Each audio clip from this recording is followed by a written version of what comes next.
आज हम तटवर्ती मैदानी प्रदेश के बारे में डिस्कस करेंगे। कोस्टल प्लेन रीजन ये एक भौतिक प्रदेश है, फिजियोग्राफिक डिवीजन है इंडिया का। कहाँ पे स्थित है और क्या इसकी इम्पोर्टेंस है? तो देखिए, ये जो रीजन है तटवर्ती मैदानी प्रदेश, ये लगभग यहाँ कच्छ के प्रायद्वीप से लेकर, कच्छ पेनिनसुला से लेकर और आपको उड़ीसा का जो तटवर्ती क्षेत्र है वहां तक ये देखने को मिलेगा। और मेनली ये आपको स्वर्ण रेखा नदी जो है वहां तक देखने को मिलेगा। आपको याद होगा स्वर्ण रेखा नदी हमने कहाँ पे डिस्कस की थी? हमने जो मैदानी प्रदेश किए थे गंगा के मैदान, उसमें गंगा के मैदान में जो हमने प्रादेशिक भाग देखा था उसमें हमने देखा था स्वर्ण रेखा और दामोदर नदी के बीच में रार का मैदान स्थित है। तो स्वर्ण रेखा नदी के उत्तर वाला जो भाग है, नॉर्थ की तरफ या फिर नॉर्थ ईस्ट की तरफ, उत्तर पूर्व की तरफ जो भाग है वो गंगा के मैदान का हिस्सा है। जबकि स्वर्ण रेखा के दक्षिण की तरफ, साउथ में जो हिस्सा है वो किसका पार्ट बन जाता है? ये तटवर्ती मैदानी प्रदेश का भाग बन जाता है। हम मैदानी प्रदेश या भारत के उत्तरी मैदानी प्रदेश नदर्न प्लेन रीजन ऑलरेडी कर चुके हैं और नदर्न प्लेन कर चुके हैं, इसीलिए अब हम पहले कोस्टल प्लेन रीजन को देखेंगे, उसके बाद प्रायद्वीपीय प्रदेश को या पेनिनसुलर इंडिया को देखेंगे, प्रायद्वीपीय पठारी प्रदेश को। तो कच्छ से लेकर स्वर्ण रेखा नदी तक ये विस्तृत है। आपको याद है हमने भारत की जो तटरेखा है, मुख्य भूभाग की, मेनलैंड की जो कोस्टलाइन है, उसको राउंड फिगर में कितने किलोमीटर दूरी तक विस्तृत बताया? 6100 किलोमीटर दूरी तक विस्तृत बताया उसको। इंडिया की मेनलैंड की जो कोस्टलाइन है वो राउंड फिगर में इतनी है। परंतु ये तटवर्ती मैदानी प्रदेश जो है कच्छ से लेकर स्वर्ण रेखा तक जिसका विस्तार है, ये लगभग 6000 किलोमीटर की दूरी में विस्तृत है, पूरा पूर्व पश्चिम से लेकर और पूर्व तक। ये 6000 किलोमीटर की दूरी में विस्तृत क्यों है और 6100 में क्यों नहीं है? क्योंकि ये जो 100 किलोमीटर इसमें बचते हैं, ये 100 किलोमीटर तटवर्ती क्षेत्र किसमें आ जाते हैं? पश्चिम बंगाल वाले भाग में। और पश्चिम बंगाल का जो तटवर्ती क्षेत्र है, वेस्ट बंगाल का जो कोस्टल रीजन है, हुगली वाला जो भाग है वो गंगा के मैदान का हिस्सा है, सुंदरबन डेल्टा वाले क्षेत्र का हिस्सा है, वो गंगा के प्लेन का रीजन है, इसीलिए उसको इस तटवर्ती मैदानी प्रदेश में हमने इंक्लूड नहीं किया है। तो ये जो तटवर्ती मैदानी प्रदेश है जो हम डिस्कस कर रहे हैं, ये सुवर्ण रेखा नदी तक विस्तृत है, लगभग 6000 किलोमीटर की दूरी तक, कच्छ से लेकर और सुवर्ण रेखा नदी तक। अब ये जो प्रदेश है, कहीं पे भी, चाहे वो उत्तरी मैदानी प्रदेश हो, चाहे ये तटवर्ती मैदानी प्रदेश हो, कोस्टल प्लेन रीजन, हमेशा प्लेन रीजन बनते हैं जब नदियां आकर अवसाद जमा करती हैं, सेडिमेंट्स डिपॉजिट करती हैं। तो पेनिनसुलर इंडिया की, प्रायद्वीपीय भारत की, प्रायद्वीप क्या होता है? तीन ओर से सागर से जो घिरा होता है, तीन साइड से वाटर से जो कवर्ड होता है। इस पेनिनसुलर इंडिया में जितनी भी रिवर्स हैं, वो कुछ रिवर्स अरेबियन सी में गिरती हैं, अरब सागर में, कुछ नदियां बंगाल की खाड़ी में गिरती हैं। अरब सागर की तरफ गिरती हुई नदियां जो है वो यहाँ पश्चिम में मैदानी क्षेत्र बनाती हैं और बंगाल की खाड़ी की तरफ गिरती हुई नदियां पूर्व में मैदानी क्षेत्र बनाती हैं, ईस्टर्न साइड में कोस्टल प्लेन रीजन बनाती हैं। तो दोनों तरफ जो प्लेन रीजन है वो किसके द्वारा बने हैं? नदियों द्वारा जमा किए गए अवसादों से बने हैं, सेडिमेंट से बने हैं। ये जो प्लेन रीजन है मैदानी प्रदेश, इसको हम दो पार्ट्स में डिवाइड करके पढ़ सकते हैं। ये एक तो आपको कच्छ से लेकर कन्याकुमारी तक ये जो हिस्सा दिख रहा है, इसे कहते हैं पश्चिमी तटवर्ती मैदान, वेस्टर्न कोस्टल प्लेन रीजन। और दूसरी तरफ स्वर्ण रेखा नदी से लेकर और कन्याकुमारी तक जो भाग है, ये है पूर्वी तटवर्ती मैदान, ईस्टर्न कोस्टल रीजन। तो इस प्लेन रीजन को दो पार्ट्स में डिवाइड करके पढ़ा जा सकता है, ईस्टर्न कोस्टल और वेस्टर्न कोस्टल रीजन और ईस्टर्न कोस्टल रीजन, पश्चिमी तटवर्ती मैदान और पूर्वी तटवर्ती मैदान। अब एक एक तटवर्ती मैदान को हम डिटेल से देखेंगे अभी। तो देखिए, दो पार्ट्स हैं इसके, पश्चिमी तटवर्ती मैदान और पूर्वी तटवर्ती मैदान। सबसे पहले हम डिस्कस करेंगे पश्चिमी तटवर्ती मैदान। तो देखिए, वेस्टर्न कोस्टल प्लेन रीजन जो है ये कहाँ से कहाँ तक विस्तृत है? ये मुख्य रूप से कच्छ प्रायद्वीप, ये गुजरात में जो दो पेनिनसुला हैं, दो प्रायद्वीप हैं ये वाले, ये गुजरात के तो जो दो प्रायद्वीप है, इसमें उत्तर वाला जो है उसे कच्छ प्रायद्वीप कहते हैं, दक्षिण वाला जो है इसे काठियावाड़ प्रायद्वीप कहते हैं। काठियावाड़, काठियावाड़ प्रायद्वीप का ही दूसरा नाम है सौराष्ट्र प्रायद्वीप, सौराष्ट्र पेनिनसुला। तो कुल मिला के गुजरात में ये दो पेनिनसुला है, कच्छ और काठियावाड़। तो ये वेस्टर्न कोस्टल रीजन कहाँ से शुरू होता है, ये कच्छ प्रायद्वीप से शुरू होता है, कच्छ पेनिनसुला से, और एंड में जाता है ये कन्याकुमारी तक। कन्याकुमारी तक ये जो हिस्सा है इसको हम कुमारी अंतरीप भी कह सकते हैं। भारत का जो ये बिल्कुल दक्षिणतम टिप है, सदर्न मोस्ट जो टिप है इंडिया का, ये जो टिप वाला रीजन है, यहाँ पर है कुमारी अंतरीप, कुमारी अंतरीप। और इस कुमारी अंतरीप को इंग्लिश में कहते हैं Cape Comorin, Cape Comorin. Cape या अंतरीप किसको कहा जाता है ज्योग्राफिकली अगर देखा जाए, ये अंतरीप या केप क्या होता है? तो देखिए, जब किसी जलीय भाग में, वाटर रीजन में, जब कोई बहुत बड़ा स्थलीय भाग विस्तृत हो, जैसे एक बड़ा सा लैंडमास एक्सटेंडेड है ये, तो ये तो क्या हो गया, ये पेनिनसुला हो गया, प्रायद्वीप, क्योंकि ये बड़ा सा भूभाग है जो जल की तरफ विस्तृत है, तीन तरफ से घिरा हुआ है जल से। पर यदि जल की ओर, पानी की तरफ एक छोटा सा कोई भूभाग जो है वो विस्तृत हो, तो उसे अंतरीप कहा जाता है। जैसे यहाँ पे यदि हम देखें इस डायग्राम में, तो ये एक स्थलीय भाग है जो कि एक प्रायद्वीप है बड़ा सा। इस बड़े से प्रायद्वीप में कहीं पर भी अगर कोई छोटा सा स्थलीय भाग इस तरह से आगे आया हुआ हो, ये वाला स्थलीय भाग है जैसे, तो ये अंतरीप होगा। तो जब छोटा सा स्थलीय भाग जल की तरफ निकला हुआ होता है तो उसे अंतरीप या केप कहा जाता है। बड़ा होता है तो वो पेनिनसुला कहलाता है, प्रायद्वीप कहलाता है। तो ये है केप। और इंडिया का जो दक्षिणी भाग है, सदर्न पार्ट, वहां पर एक छोटा सा हिस्सा इस तरह से आगे की तरफ निकला हुआ, उसे कहते हैं केप कोमोरिन। तो ये केप कोमोरिन वाला जो पार्ट है, यहाँ तक विस्तृत है ये पश्चिमी तटवर्ती मैदान, कच्छ से लेकर कन्याकुमारी तक, या फिर आप कह सकते हो कच्छ से लेकर कुमारी अंतरीप या केप कोमोरिन तक विस्तार है इसका। अब ये जो वेस्टर्न कोस्टल रीजन है, यहाँ पश्चिमी घाट है, वेस्टर्न घाट। वेस्टर्न घाट से जो नदियां आती हैं, वो नदियां इस पश्चिमी तटवर्ती मैदान का निर्माण करते हुए अरब सागर में गिरती हैं, अरेबियन सी में गिरती हैं। पर जो भी वेस्टर्न साइड की रिवर्स हैं, उनकी खास बात यह है कि जब ये पश्चिमी घाट से उतरकर और बहते हुए गिरती है अरब सागर में, तो इन नदियों का मार्ग बहुत छोटा होता है, क्योंकि जैसे ही माउंटेन से निकलती हैं वैसे ही समुद्र आ जाता है। तो ये नदियां जो है बहुत छोटे मार्ग वाली नदियां होती हैं, तो बहुत कम लंबाई वाली, शॉर्ट या कम लंबी। अब ये जो कम लंबी जो नदियां हैं, जब ये तीव्र ढाल से उतरती हैं, मान लीजिए ये वेस्टर्न घाट है, पश्चिमी घाट नाम का एक पर्वत है वेस्टर्न साइड में इंडिया के, तो ये पश्चिमी घाट जो पर्वत है, इसका वेस्टर्न स्लोप, पश्चिमी ढाल बहुत तीव्र है, बहुत स्टीप स्लोप है। इस स्टीप स्लोप से जब गिरती हैं नदियां, तो जैसे ही पर्वत से गिरती हैं उस समय नदी की स्पीड बहुत तेज होती है, क्योंकि वो एकदम से ढाल से गिरती है। तो तीव्र ढाल से गिरने वाली नदियां बहुत तेज गति करते हुए जाती हैं और इनकी लेंथ, लंबाई बहुत कम होती है। इसीलिए जब ये समुद्र में गिरती हैं, उस समय भी, गिरते समय भी इनकी स्पीड बहुत ज्यादा होती है। और स्पीड ज्यादा होने की वजह से ये नदियां जो है सेडिमेंट्स, अवसादों को जमा नहीं करती, अपने साथ बहा कर ले जाती हैं, क्योंकि इनकी स्पीड काफी ज्यादा होती है। तो ये जो तीव्रगामी नदियां हैं, हाई स्पीड से चलने वाली जो रिवर्स हैं वेस्टर्न साइड में, इनकी वजह से सेडिमेंट्स जमा नहीं होते वेस्टर्न कोस्टल रीजन में, यहाँ पे तटवर्ती क्षेत्र में अवसाद जमा नहीं हो पाते। और जब कोई नदी बिना अवसाद जमा किए सीधे जाकर समुद्र में गिर जाती है, मान लीजिए ये नदी है, सीधे पहाड़ से उतरी, पहाड़ से उतरते ही यहाँ छोटे से तटवर्ती मैदान में बही और उसके बाद सीधे जाकर समुद्र में गिर गई बिना सेडिमेंट्स जमा किए, तो ऐसी नदियां जो बिना अवसाद जमा किए समुद्र में गिरती है, उनके मुख को, उनके मुहाने को कहा जाता है कि इस नदी ने नदमुख बनाया है, नदमुख बनाया है, एस्चुरी बनाई है। एस्चुरी या नदमुख का मतलब है सीधे किसी नदी का जाकर महासागर में, समुद्र में गिर जाना बिना सेडिमेंट्स को डिपॉजिट किए।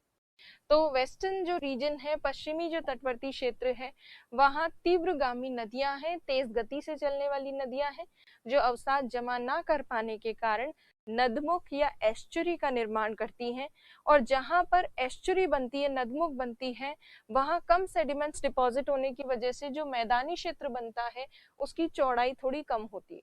क्योंकि प्लेन्स बनते किससे, जब नदी अवसाद को छोड़ती है, जमा करती है, इकट्ठा करती है, तब जाकर प्लेन्स बड़े बनते हैं। पर यहाँ नदी सेडिमेंट्स को छोड़ ही नहीं रही, अपने साथ बहा कर ले जा रही है समुद्र में। इसी वजह से वेस्टर्न जो कोस्टल रीजन है वहां पर ज्यादा चौड़े आपको मैदान देखने को नहीं मिलेंगे, बहुत सकड़े मैदान है। तुलनात्मक रूप से देखें तो ये पूर्व के मैदान ज्यादा चौड़े हैं और पश्चिम वाले जो मैदान है वो कम चौड़े हैं। पर पश्चिम में भी ऐसा नहीं है कि सभी जगह कम चौड़े हैं। पश्चिम का जो बिल्कुल मध्यवर्ती भाग है, वेस्टर्न कोस्टल प्लेन्स का जो सेंट्रल या मिडिल पोर्शन है, बॉम्बे और गोवा वाला, मुंबई महाराष्ट्र और गोवा वाला, वहां पर ये बहुत सकड़े हो जाते हैं मैदान, बहुत नैरो हो जाते हैं। और बाकी जो दक्षिणी भाग है वहां पर तो फिर भी थोड़े चौड़े हैं, और गुजरात में फिर भी चौड़े हैं। तो गुजरात में और दक्षिणी भाग में तो फिर भी थोड़े बहुत चौड़े हमको दिखते हैं, पर अन्यथा मध्य भाग में तो बहुत ही सकड़े हैं ये मैदान। तो कुल मिला के पश्चिमी तटवर्ती मैदान में नदियां नदमुख बनाती हैं, जिसकी वजह से मैदानी क्षेत्र की चौड़ाई काफी कम देखने को मिलती है। और यहाँ पर चौड़ाई लगभग देखा जाए तो 50 से लेकर 100 किलोमीटर हमें चौड़ाई देखने को मिलती है। इस तरह से पूर्व से पश्चिम की तरफ देखें तो काफी कम चौड़ाई मैदानों की देखने को मिलती है, 50 से 100 किलोमीटर चौड़े। और इनकी अगर औसत चौड़ाई की बात करें, एवरेज विड्थ की बात की जाए, तो एवरेज विड्थ 64 किलोमीटर, 64 किलोमीटर है एवरेज चौड़ाई, औसत चौड़ाई इन मैदानी क्षेत्रों की। तो ये तो मैदानी क्षेत्र की चौड़ाई हो गई। अब ये जो मैदानी भाग है, आपको यदि पता हो कि इंडिया का जो तटवर्ती क्षेत्र है, कोस्टल रीजन, वहां पर यदि नदी नदमुख ना बनाए तो उस स्थिति में क्या, डेल्टा ना बनाए तो उस स्थिति में क्या होगा। तो देखिए भारत का ये है, मान लीजिए हम भारत का ब्लॉक डायग्राम में देखें तो ये भारत का ईस्टर्न साइड है, पूर्वी भाग, ये भारत का वेस्टर्न साइड। और यहाँ जिस तरह से हम कल्पना करते हैं कि जहाँ पे स्थल खत्म हो रहा है, इंडिया का लैंडमास खत्म हो रहा है, एकदम से समुद्र शुरू हो जाता है, ऐसा नहीं होता, एकदम से समुद्र शुरू नहीं होता। पास में जहाँ पर ये कॉन्टिनेंट होता है या लैंड होती है, उसके ठीक पास में ऐसे धीरे धीरे ढाल आता है। और ये जो महाद्वीप का विस्तृत भाग है, कॉन्टिनेंट का एक्सटेंडेड पार्ट है, इसको कहते हैं कॉन्टिनेंटल शेल्फ या महाद्वीपीय शेल्फ। ये महाद्वीपीय शेल्फ विस्तृत होती है, शेल्फ के बाद और आगे जाते हैं तो तीव्र ढाल आता है, और उसके बाद समुद्र की गहराइयां शुरू हो जाती है। तो ये इस तरफ भी इस तरह से देखने को मिलता है, तीव्र ढाल और फिर समुद्र की गहराई। तो जो समुद्र है, जिस तरह से हम कल्पना करते हैं, वो एकदम से शुरू नहीं हो जाता, वो थोड़ा टाइम बाद शुरू होता है। तो यदि हम देखें, ये इंडिया का, साउथ इंडिया का लैंडमास है, और ये समुद्र है, महासागर, इस तरफ भी। अब पूर्व के भाग की जो नदियां हैं, ईस्टर्न साइड की रिवर्स बनाती है डेल्टा।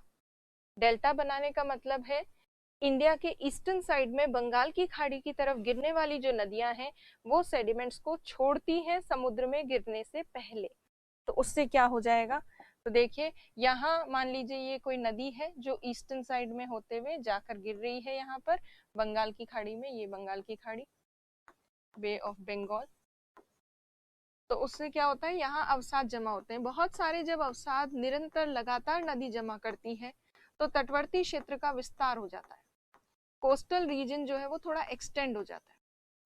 और कोस्टल रीजन एक्सटेंड होने से ये जो तट है, कोस्टल रीजन, ये जो तटवर्ती क्षेत्र है, यहाँ पर तट ऊपर उठ गया है।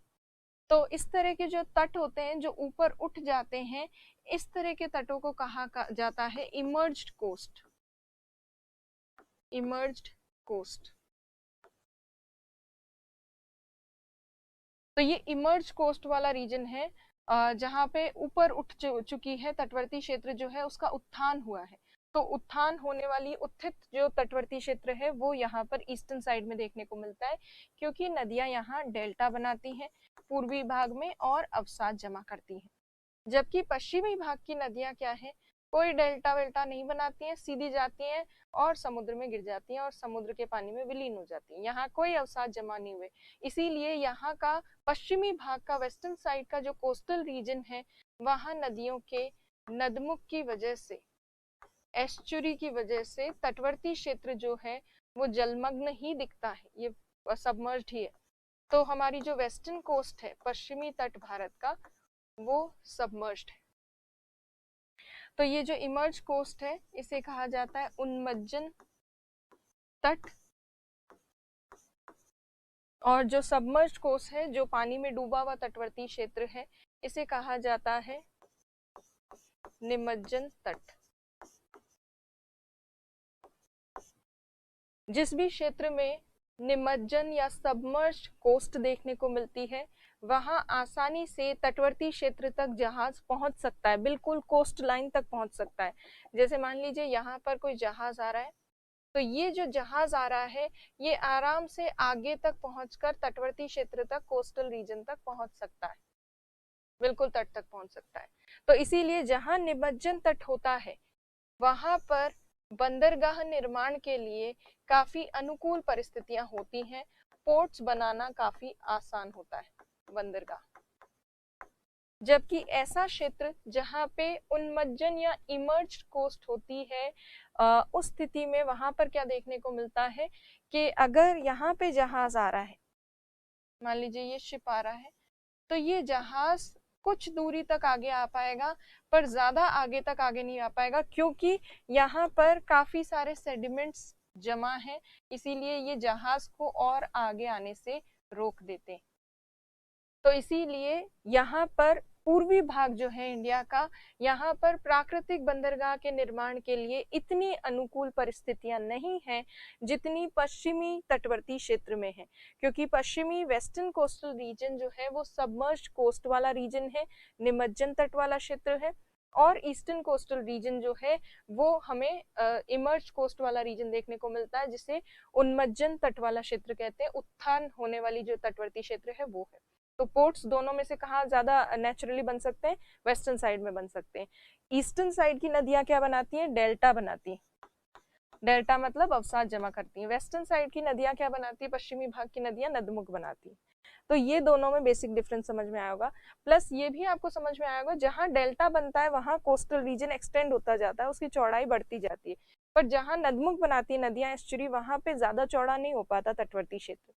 तो ये है इंडिया के वेस्टर्न और कोस्टल रीजन की मेन चीजें। तो अब देखिए, भारत का ये जो पश्चिमी तटवर्ती मैदान है ये काफी सकड़ा है, नैरो है। 50 से 100 किलोमीटर, 50 से 100 किलोमीटर चौड़ाई है इसकी, वेस्ट से ईस्ट की तरफ, और एवरेज औसत कितनी है? 64 किलोमीटर इसकी विड्थ है।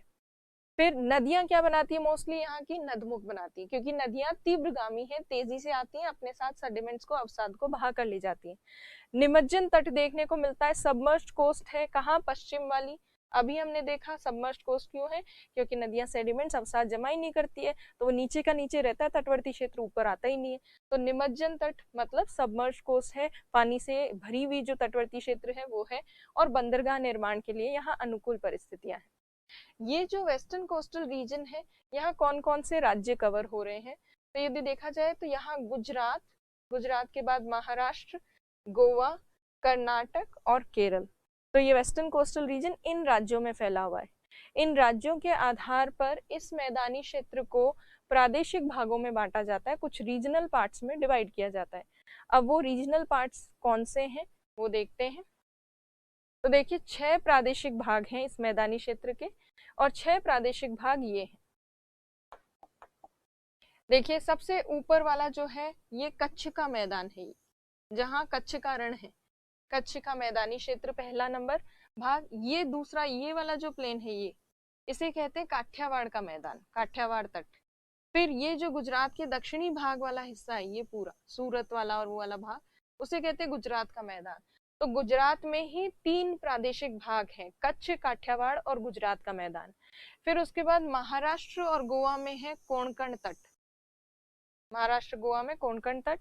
फिर उसके बाद कर्नाटक वाले क्षेत्र में कन्नड़, कन्नड़ तटवर्ती क्षेत्र या तटवर्ती मैदान, और केरल में है मलाबार तटवर्ती मैदान, मलाबार कोस्ट। तो इस तरह से 6 पार्ट्स में डिवाइड किया जाता है इस कोस्टल प्लेन रीजन को। अब एक एक जो पार्ट है हम उसको डिटेल में डिस्कस करेंगे। सबसे पहले हम गुजरात के ये जो 3 भाग हैं उनको एक एक करके देखते हैं। सबसे पहले बात करेंगे कच्छ के प्रायद्वीप की या कच्छ के मैदान की।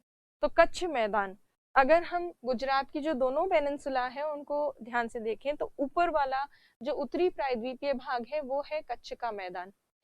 अब ये जो कच्छ का प्रायद्वीप है वहां पर ये जो कच्छ का मैदान है, अगर हम इंडिया के साथ साथ पड़ोसी देशों को भी देखें तो जहां ये कच्छ का मैदानी क्षेत्र बना है यहाँ पड़ोस में शुरू हो जाता है ये पाकिस्तान वाला पार्ट है, पाकिस्तान, और यहाँ ऊपर ये इंडिया वाला पार्ट है। तो ये जो हिस्सा है पाकिस्तान वाला, यहाँ पर आकर गिरती है इंडस रिवर, सिंधु नदी, यहाँ जम्मू कश्मीर वगैरह से होते हुए फिर आगे आती है, फिर यहाँ डेल्टा बनाते हुए आगे जाकर अरेबियन सी में गिरती है, अरब सागर में गिरती है। तो सिंधु नदी जो है, इंडस रिवर जिसको कहते हैं, सिंधु नदी के कारण ही ये जो डेल्टा क्षेत्र है सिंधु का, इंडस का, वहां पर जो सेडिमेंट्स जमा होते हैं उसी की वजह से ये कच्छ का प्रायद्वीपीय भाग बना है। तो कच्छ पेनिनसुला किसकी वजह से बना है, कौन सी नदी सेडिमेंट्स जमा करती है, इंडस रिवर, सिंधु नदी, जो अब किस में है, पाकिस्तान में है। तो कच्छ का प्रायद्वीप बनता तो इस इंडस रिवर की वजह से है, सिंधु नदी बनाती है, इसी वजह से ये मैदानी क्षेत्र काफी उपयोगी हो सकता था पर है नहीं, वो कारण हम देखेंगे। इंडस रिवर जब सेडिमेंट जमा करती है उससे बनता है, तो काफी चौड़ा मैदान है, क्योंकि अक्सर जहां पर नदियां डेल्टा बनाती हैं वहां मैदानी क्षेत्र काफी चौड़ा होता है। तो ये ब्रॉड प्लेन्स है, चौड़े मैदान, पर ये जो चौड़े मैदानी क्षेत्र हैं यहाँ ज्वारीय गतिविधियां बहुत ज्यादा होती हैं, टाइडल एक्टिविटीज काफी ज्यादा होती है, यहाँ ज्वार आते हैं। और आपको पता है जब टाइड्स आती हैं, उच्च ज्वार आता है, हाई टाइड, तो वो अपने साथ समुद्र का जल लेकर आता है। तो समुद्र का पानी जब अंदर तक आ जाता है कोस्टल रीजन में, तो उसकी वजह से वो लवणीय जल होता है, समुद्र के पानी में नमक होता है, सॉल्ट कंटेंट होता है, तो बार बार समुद्र का जल उस तटवर्ती क्षेत्र में आता रहता है। इसीलिए कच्छ के मैदान में लवणों की सांद्रता, सॉल्ट जो होता है उसकी कॉन्सेंट्रेशन बहुत ज्यादा बढ़ गई है, और इसीलिए ये कच्छ का मैदान भले ही चौड़ा हो पर ये चौड़ा मैदान जो है ये लवणीय मिट्टी वाला है, ये सलिनिटी यहाँ बहुत ज्यादा है, और इसी वजह से सफेद रंग का दिखता है। कच्छ का जो रण ऑफ कच्छ सुना होगा, कच्छ का जो रण वाला क्षेत्र है वो पूरा व्हाइट कलर का दिखता है, और दूर से फोटो वोटो लेते तो ऐसा लगता है बर्फ है, पर वो वास्तव में क्या होती है, वो नमक की, लवणों की परत होती है। तो यहाँ सॉल्ट कॉन्सेंट्रेशन बहुत ज्यादा है, लवणों की सांद्रता ज्यादा है, इसीलिए एग्रीकल्चर के लिए यूजफुल नहीं है, कृषि के लिए उपयोगी नहीं है ये कच्छ का मैदानी क्षेत्र। तो यही मेन चीज है कच्छ के मैदान में, फ्लैट है, बिल्कुल समतल है, चौड़े मैदान है, किसके द्वारा बने हैं, सिंधु और सिंधु की सहायक नदियों द्वारा, इंडस और उसकी ट्रिब्यूटरीज से बने हैं। चौड़े होने के बावजूद ज्वारीय गतिविधियों के कारण यहाँ पर लवणों की या सॉल्ट कॉन्सेंट्रेशन बहुत ज्यादा है, जिसकी वजह से ये कृषि के लिए उपयोगी नहीं। अब हम बात करते हैं दूसरे मैदान की, जो है काठियावाड़। काठियावाड़ का ये जो मैदान है, ये यहाँ पर जो दक्षिण वाला प्रायद्वीप है, सदर्न वाला जो पेनिनसुला है गुजरात का, उसको हम कहते हैं काठियावाड़ का प्रायद्वीप, जिसे सौराष्ट्र प्रायद्वीप भी कहते हैं, सौराष्ट्र पेनिनसुला। यहाँ पर है ये काठियावाड़ के मैदान। ये कैसे बने हैं, तो ये मान लीजिए कच्छ है, ये काठियावाड़ वाला है। काठियावाड़ वाले प्रायद्वीप में, पेनिनसुला में, यहाँ कुछ पहाड़ियां हैं, और यहाँ ये जो पहाड़ियां हैं काठियावाड़ में, उन पहाड़ियों का नाम है मांडव पहाड़ियां, मांडव पहाड़ियां।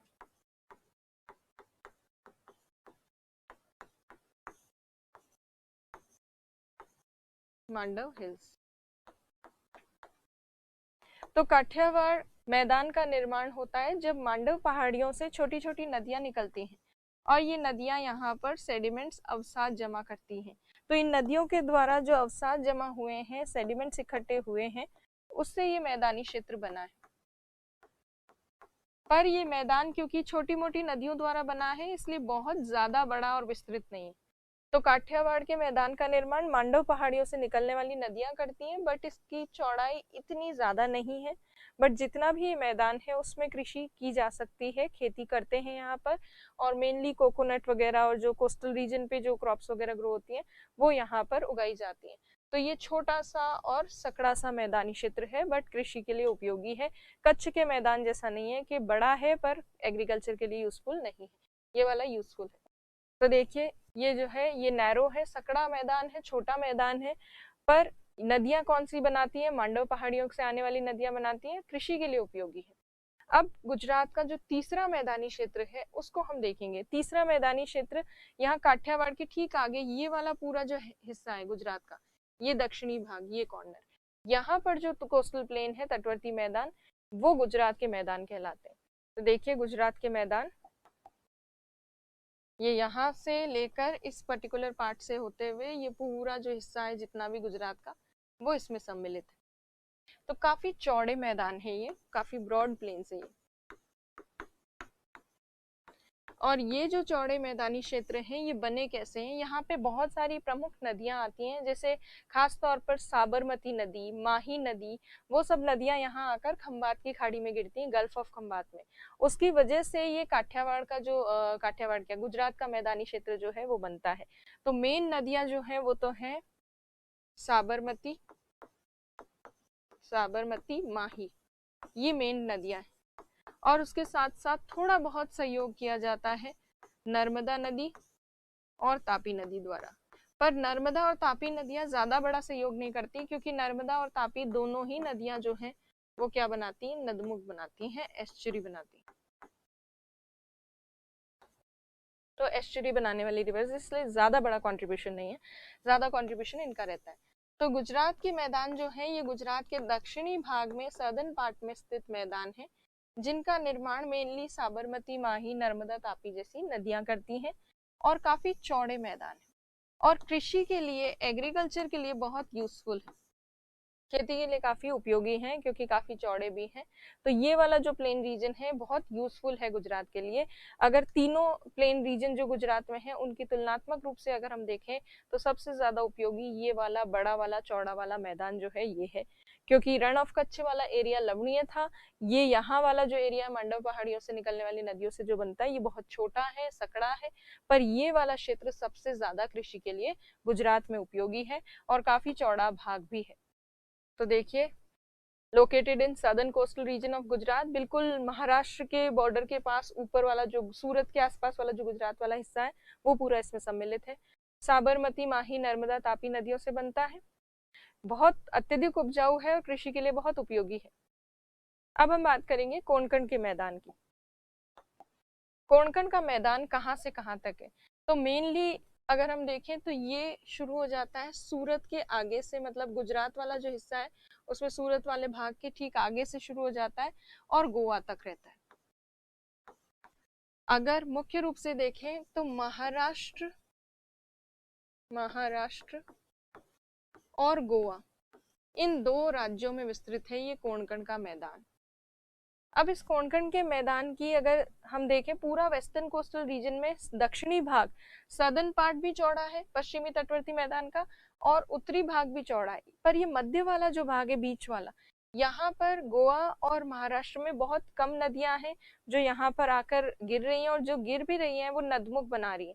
जैसे गोवा की मंडोवी नदी, जुआरी नदी, ये सब नदियां जो है नदमुख बनाती हैं, एस्चुरी, इसलिए यहाँ पर बहुत कम सेडिमेंट जमा होने के कारण बहुत ही ज्यादा सकड़े मैदान है ये, बहुत नैरो प्लेन्स है।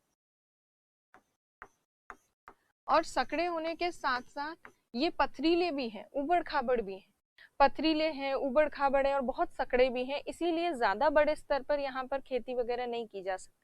बट कुछ कमर्शियल क्रॉप्स जो हैं जिनको बहुत ज्यादा कोई फर्टाइल सॉइल की जरूरत नहीं होती, वो यहाँ पे ग्रो की जाती। जैसे यहाँ पर नारियल की खेती होती है, कोकोनट कल्टीवेशन, यहाँ पे आम की खेती की जाती है, मैंगो कल्टीवेशन होता है। गोवा में कैशू नट जो है, काजू, उसकी खेती होती है यहाँ पर बड़े स्तर पर। तो ये जो मेन क्रॉप्स है वो इस एरिया में ग्रो की जाती हैं, जहाँ पे बहुत ज्यादा इतना पथरीला और सकड़ा क्षेत्र है, बट वहां पर ये वाली क्रॉप्स जो है वो इजीली ग्रो कर सकती हैं। तो इन फसलों को उगाया जाता है इस क्षेत्र में। अब होता क्या है, मानसून वर्षा जब आती है, या मानसून जो है भारत में जो प्राप्त होता है वो कौन सी पवनों से होता है, दक्षिण पश्चिम मानसून पवनों से, south west monsoon winds, monsoon winds. तो साउथ वेस्ट मानसून विंड्स जो हैं ये भारत में वर्षा लेकर आती हैं, पर भारत में जून जुलाई अगस्त से के दौरान बारिश होती है। जून से पहले अप्रैल और मई में भी थोड़ी सी बूंदाबांदी होने लगती है कुछ एक क्षेत्रों में। तो जब अप्रैल और मई के दौरान थोड़ी बहुत वर्षा प्राप्त होती है तटवर्ती क्षेत्र में, इस वेस्टर्न कोस्टल रीजन में, उसे कहते हैं मॉनसून पूर्व वर्षा। क्योंकि मॉनसून वर्षा तो कब होती है? जून जुलाई अगस्त में। अप्रैल मई के आसपास जो बारिश होती है उसको कहते हैं मॉनसून पूर्व वर्षा। मॉनसून पूर्व वर्षा। तो इस पश्चिमी तटवर्ती क्षेत्र में मॉनसून पूर्व वर्षा प्राप्त होती है, प्री मॉनसून रेनफॉल प्राप्त होती है, मॉनसून रेनफॉल। और यहाँ पर होने वाली प्री मॉनसून रेनफॉल जो है उनकी वजह से आम के पेड़ को ग्रो करने में या आम की जो फसल है उसको ग्रो करने में, क्रॉप को ग्रो करने में बहुत लाभ मिलता है। क्रॉप तो क्या है, ये मेनली आम के पेड़ को लाभ मिलता है, आम अच्छे से जो है वो ग्रो कर पाते हैं। तो इसीलिए यहाँ होने वाली जो प्री मॉनसून रेनफॉल है, मॉनसून पूर्व वर्षा, उसको कहते हैं आम्र वर्षा, क्योंकि आम के लिए लाभदायक होती है, इसलिए आम्र वर्षा कहा जाता है। इंग्लिश में इसको मैंगो शावर कहते हैं, मैंगो शावर। तो वेस्टर्न कोस्टल रीजन में जहां पे भी आम उगाए गए हैं वहां अगर मॉनसून से पहले थोड़ी बारिश प्राप्त हो रही है तो उस बारिश को कहेंगे आम्र वर्षा, मैंगो शावर। अब आम तो कहीं पे भी उगाए जा सकते हैं, यहाँ महाराष्ट्र में भी उगा सकते हैं, गोवा में भी उगा सकते हैं, कुछ आम कर्नाटक में भी होते हैं, और नीचे तक तमिलनाडु क्या केरल वाला जो क्षेत्र है वहां तक भी आम जो है कहीं कहीं उगाए जाते हैं। तो जहां पे भी आम के पेड़ लगाए गए हैं वहां होने वाली प्री मानसून वर्षा आम्र वर्षा है। पर यदि आपसे एग्जाम में कोई राज्य पूछा जाए, स्टेट, कि बताइए कौन से राज्य में आम्र वर्षा होती है, तो राज्य स्पेसिफिकली किसी एक स्टेट के लिए आम्र वर्षा को सेलेक्ट करना वो वैसे पॉसिबल नहीं है, बट फिर भी एग्जाम में पूछा जाए तो अभी जो हम बता रहे हैं कि आम्र वर्षा होती है महाराष्ट्र और गोवा में, क्योंकि यहाँ पर आम के जो पेड़ हैं वो उगाए जाते हैं। पर एनसीईआरटी में क्या लिखा है? एनसीईआरटी में लिखा है, हमने जहां बताया उसके थोड़ा सा साउथ में जो स्टेट्स हैं उनके नाम लिखे हैं, हमने महाराष्ट्र गोवा यहाँ पर लिखा है, और मेनली एनसीईआरटी में बताया गया है कि कर्नाटक और केरल में जो बारिश होती है उसको कहते हैं आम्र वर्षा। खासतौर पर कर्नाटक में जो होती है उसको आम्र वर्षा, मैंगो शावर कहते हैं। तो मैंगो शावर को किसी एक स्टेट के साथ जोड़ना वैसे सही नहीं है। पूरा वेस्टर्न कोस्टल रीजन में जहां पे भी आम के पेड़ हैं वहां होने वाली वर्षा आम्र वर्षा है। फिर भी एक स्टेट सेलेक्ट करना हो तो according to NCERT you can select Karnataka और केरल इन दैट केस। तो देखिए ये कोंकण के तटवर्ती क्षेत्र महाराष्ट्र और गोवा में स्थित है, संकड़े हैं, पथरीले हैं, काजू आम इनकी सब की खेती की जाती है। मॉनसून से पहले जो बारिश होती है यहाँ उसे आम्र वर्षा कहते हैं। और आम्र वर्षा के लिए एक राज्य अगर सेलेक्ट करना हो तो आप कर्नाटक को सेलेक्ट कर सकते हैं। एनसीईआरटी में कर्नाटक के साथ साथ केरल का भी नाम लिया गया है, पर केरल में एक और बारिश बताई गई है प्री मॉनसून वर्षा में, चेरी ब्लॉसम वाली जो रेनफॉल है वो केरल के साथ जोड़ी गई है। तो कहीं दोनों ही साथ में आ जाए, चेरी ब्लॉसम और आम्र वर्षा, मैंगो शावर, तो आप मैंगो शावर को तो रिलेट कर देना कर्नाटक से और चेरी ब्लॉसम को रिलेट कर देना केरल से।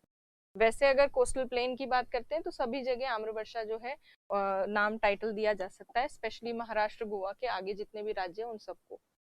तो ये हो गया कोंकण का तट। अब हम बात करेंगे कन्नड़ के तट की। कन्नड़ जो तट है, अभी हमने गुजरात के मैदान देख लिए, कच्छ, काठियावाड़, गुजरात प्लेन्स, यहाँ पर हमने कोंकण के मैदान देख लिए जो महाराष्ट्र और गोवा में थे। गोवा के ठीक आगे कौन सा राज्य पड़ता है? कर्नाटक। तो ये जो मैदान है ये कर्नाटक में स्थित है, कर्नाटक के तटवर्ती क्षेत्र में स्थित है ये मैदान।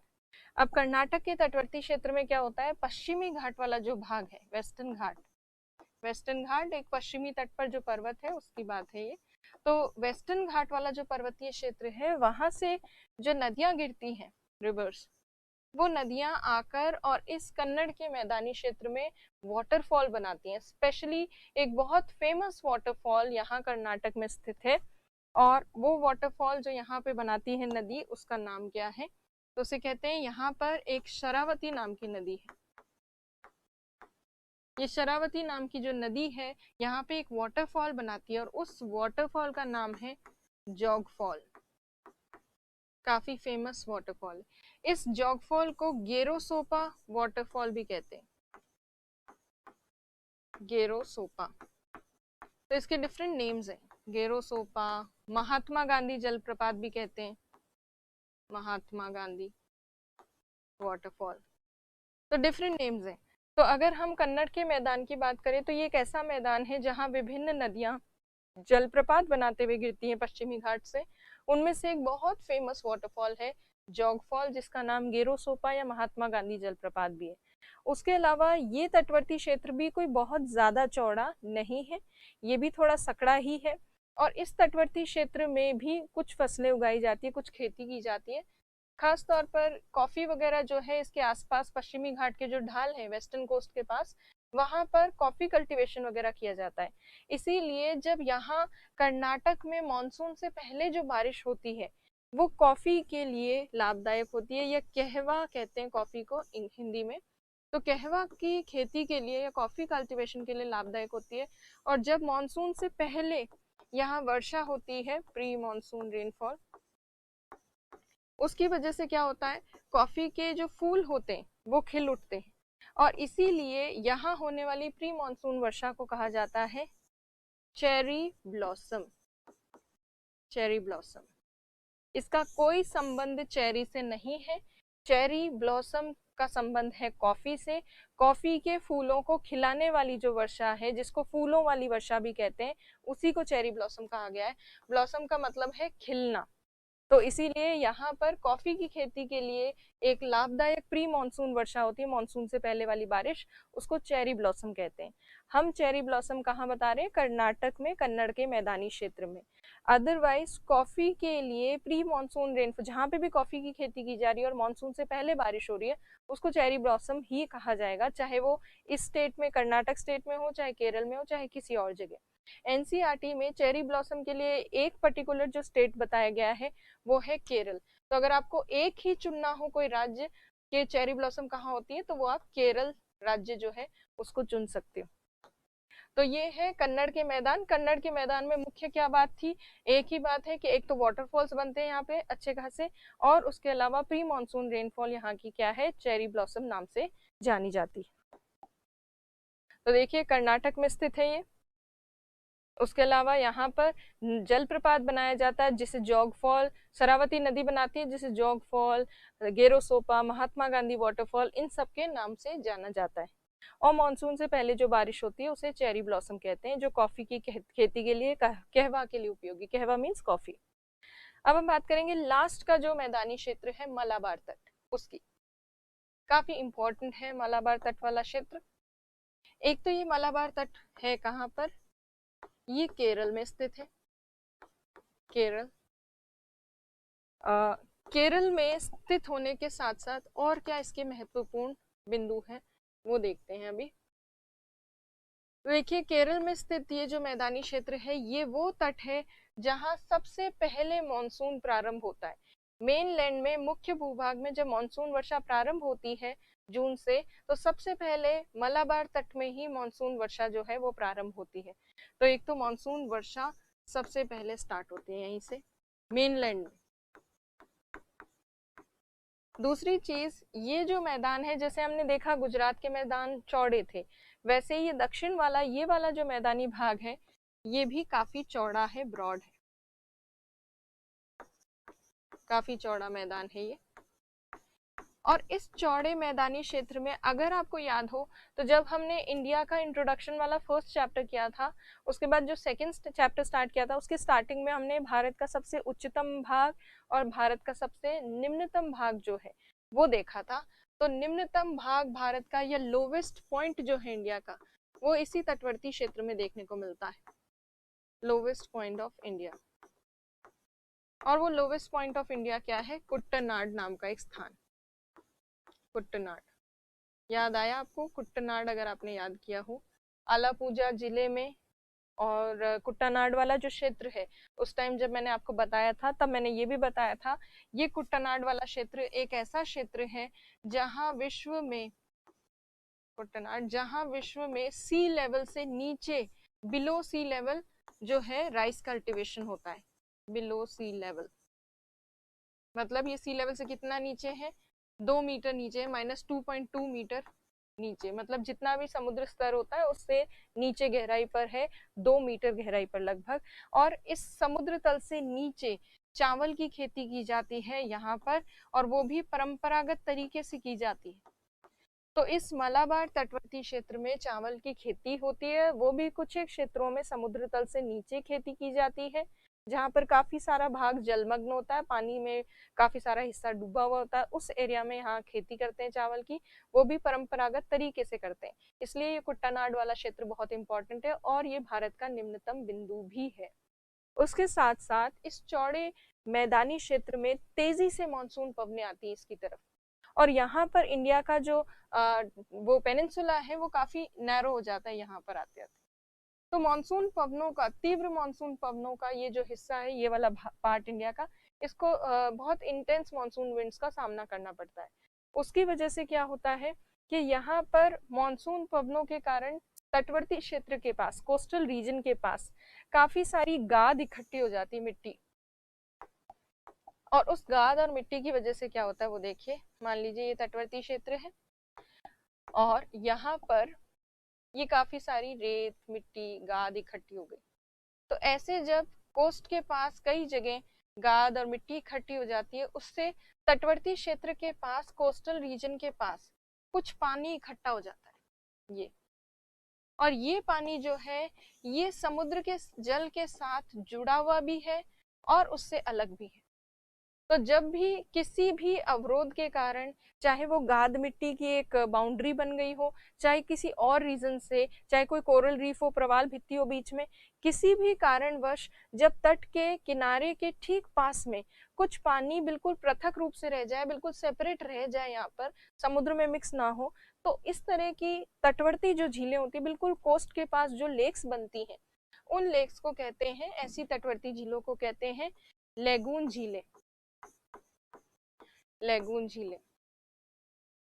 और ये लेगून झीलें जो हैं, यहाँ पर समुद्र का कुछ पानी पीछे रह जाता है, समुद्र में जाकर मिक्स नहीं होता, यहीं पर अटक जाता है। तो समुद्र का कुछ जल जो यहाँ पर रह गया है, इसी को बैक वाटर भी कहते हैं। पाश्च जल मतलब पीछे रह गया जल, या बैक वाटर या लेगून झील कहा जाता है इसको। और इसको यहाँ स्थानीय भाषा में लेगून झील के अलावा इसको केयाल भी कहते हैं। तो इसको केयाल कहिए, या इसको लेगून झील कहिए, या फिर इसको बैक वाटर कहिए, इसके डिफरेंट नेम्स हैं, पर इन सब नामों का एक ही अर्थ है, तटवर्ती क्षेत्र पर किसी अवरोध के उत्पन्न होने से जब कुछ जल तट के पास रह जाए, तो इस तरह की जो तटवर्ती झीलें होती हैं उनको लेगून झीलें कहा जाता है। और लेगून झीलें जो है ये समुद्र से पूर्ण रूप से कटी भी नहीं होती, इनमें समुद्र का पानी आ सकता है, जा सकता है, इसीलिए समुद्र का पानी मिक्स होने की वजह से लवणीय झीलें होती हैं ये अक्सर। लेगून झीलें या लेगून लेक्स जितनी भी होती हैं वो मोस्टली लवणीय या सलाइन होती हैं, क्योंकि उसमें सॉल्टी वाटर ओशन का मिक्स होता रहता है।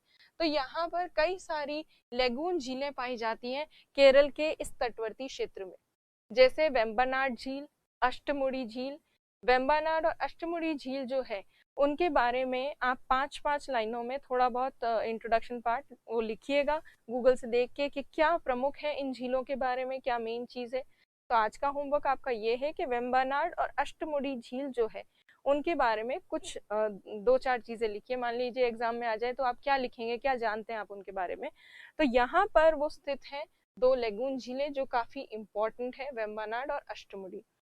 अब यहाँ पर ये जो वेस्टर्न कोस्टल रीजन है, इसमें मलाबार तट वाले क्षेत्र में तो ये चीज इंपॉर्टेंट है। प्लस अभी देखते हैं बंदरगाह जो है कुछ पश्चिमी तटवर्ती क्षेत्र में, उनकी भी बात करेंगे। पहले इस मलाबार तट के बारे में देख लेते हैं डिटेल्स। केरल में स्थित है, चौड़ा है काफी ज्यादा। यहाँ पर लेगून झीलें पाई जाती है जिन्हें केयाल या पश्च जल या बैक वाटर भी कहते हैं, पश्च जल या back water.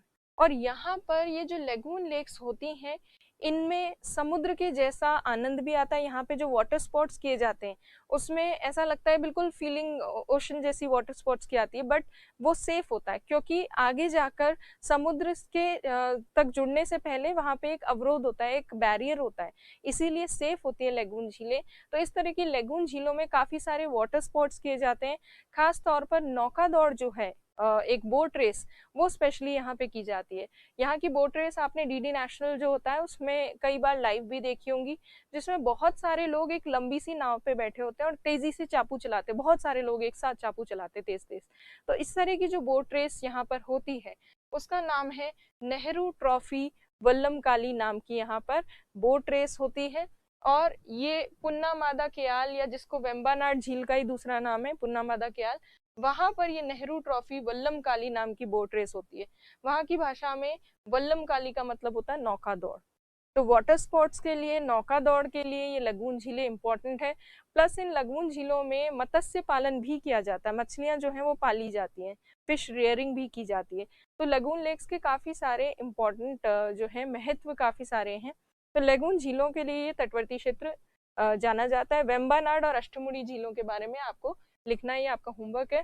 Plus lowest point of India जो है कुट्टनाड जिसको कहते हैं, जहां पर बिलो सी लेवल राइस कल्टीवेशन होता है, चावल की खेती, वो भी यहाँ मलाबार तटवर्ती क्षेत्र में पाया जाता है। तो ये हमने बात की पश्चिमी तटवर्ती क्षेत्र की। जैसा मैंने आपको बताया कि वेस्टर्न कोस्टल रीजन पे बंदरगाह निर्माण के लिए या पोर्ट फॉर्मेशन के लिए फेवरेबल कंडीशंस हैं, इसीलिए इस पश्चिमी तटवर्ती क्षेत्र में काफी सारे प्रमुख बंदरगाह हमें देखने को मिलते हैं, पोर्ट्स हैं यहाँ पर। जैसे यहाँ पे देखा जाए तो मुंबई बंदरगाह है, पोर्ट नावाशेवा है। उसके अलावा गोवा में यहाँ पर आपको मार्मगांव बंदरगाह दिखेगा। यहाँ पर कर्नाटक में बैंगलोर पोर्ट है, और केरल वाला जो भाग है यहाँ कोच्चि नाम का कोच्चि पोर्ट है। तो कई सारे इंपॉर्टेंट पोर्ट्स यहाँ पर देखने को मिलते हैं। तो ये मेन चीजें थी वेस्टर्न कोस्टल प्लेन्स की, पश्चिमी तटवर्ती मैदान की, और वेस्टर्न कोस्टल प्लेन्स के 6 रीजनल पार्ट्स भी हमने देखे। तो आज जो है आपका होमवर्क, एक तो वो झीलें तो है ही, उसके साथ साथ आपको पूरा एक आंसर लिखना है जिसमें आप पश्चिमी तटवर्ती मैदान को, वेस्टर्न कोस्टल प्लेन को सविस्तार एक्सप्लेन करेंगे या उसका वर्णन करेंगे। तो पूरा एक लॉन्ग आंसर लिखना है जिसमें आपको पश्चिमी तटवर्ती मैदान के बारे में जो भी जानकारी है उसको डिटेल से लिखना है। तो बाकी जो है ईस्टर्न कोस्टल प्लेन्स या पूर्वी तटवर्ती मैदान, वो हम कल की क्लास में देखेंगे, और पश्चिमी और पूर्वी तटवर्ती मैदान में अंतर जो होता है, डिफरेंस, उसको भी हम डिस्कस करेंगे नेक्स्ट क्लास में। तब तक आप इसको रिवाइज कीजिए। Thank you.